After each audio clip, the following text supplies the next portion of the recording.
കാൽ നൂറ്റാണ്ട് കാലത്തെ ലഹരിയുടെ ജീവിതം ഉപേക്ഷിച്ച് അക്ഷരങ്ങളുടെ വെളിച്ചത്തിലേക്ക് നടന്നെടുത്ത ഒരാൾ ഇന്ന് നാടറിയുന്ന കവിയാണ്. സിനിമാ കഥയെ വെല്ലുന്നതാണ് കാഞ്ഞങ്ങാട്ടെ വിനു വേലാശ്വത്തിന്റെ ജീവിതം.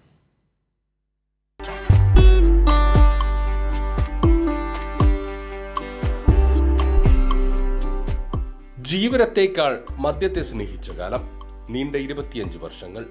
ഒടുവിൽ ലഹരി വിനുവിനെ ഗുരുതരമായ രോഗാവസ്ഥയിൽ ആശുപത്രി കിടക്കയിലെത്തിച്ചു.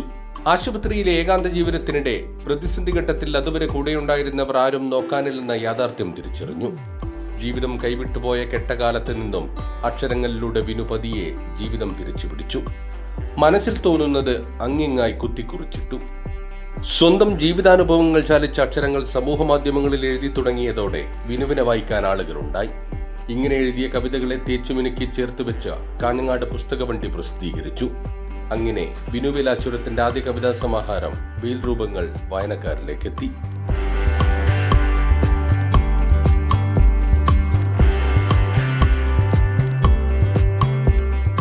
ഉയർന്ന വിദ്യാഭ്യാസ യോഗ്യതയോ സാഹിത്യ പാരമ്പര്യമോ അവകാശപ്പെടാനില്ലാത്ത കൂലിപ്പണിക്കാരനായ വിനുവിന്റെ ജീവിതത്തിലെ മറ്റൊരു അധ്യായത്തിലേക്കുള്ള വഴിത്തിരിവായി അത് മാറി.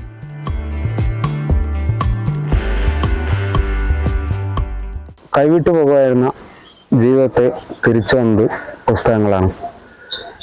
പുസ്തകങ്ങളുമായി എൻ്റെ അരികിലേക്ക് വന്ന മനുഷ്യദൈവങ്ങളാണ് എൻ്റെ ജീവിതത്തിൻ്റെ വഴിവിളക്കുകൾ.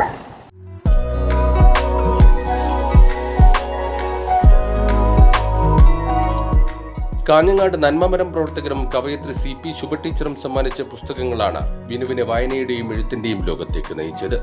വെയിൽ രൂപങ്ങളുടെ 3ാം പതിപ്പ് ഇറങ്ങാണ്.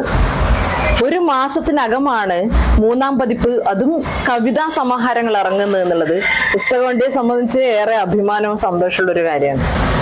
ജീവിതത്തിലെ പല അനുഭവങ്ങളോടും സമരസപ്പെട്ടും സമരം ചെയ്തുമാണ് വിനുവിന്റെ കവിതകൾ മുമ്പോട്ട് വന്നിട്ടുള്ളത്. ഒരു യഥാർത്ഥ ചങ്ങാതി നമ്മുടെ സുഖദുഃഖങ്ങളുടെ അളവ് നാം അറിയാതെ തന്നെ എടുക്കും. പുതിയ കുപ്പായം തുന്നാൻ ശീല വാങ്ങിച്ചു തരും. എഴുത്തു വായനക്കാർ ഹൃദയം കൊണ്ട് സ്വീകരിച്ചപ്പോൾ വെയിൽ രൂപങ്ങൾ ഒരാഴ്ച കൊണ്ട് 2ാം പതിപ്പും 1 മാസത്തിനുള്ളിൽ 3ാം പതിപ്പും കടന്നു. ലഹരി കീഴടക്കിയ ജീവിതം തിരികെ പിടിക്കാനായി ചേർത്ത് പിടിച്ച സൗഹൃദങ്ങളോട് കവിതകൾ കൊണ്ട് കടം വീട്ടുകയാണ് ഈ മനുഷ്യൻ. കൊഴിഞ്ഞ തൂവലിനെ ഓർത്ത് പക്ഷി വിലപിക്കാറില്ല. ഇനി പറക്കേണ്ട ഉയരങ്ങളെ കുറിച്ചാണ് പിന്നെയും പക്ഷിചിന്ത. ഒരു തണ്ട് പാടിയാൽ മരം കരയാറില്ല. കൈരളി ന്യൂസ്, കാസർഗോഡ്.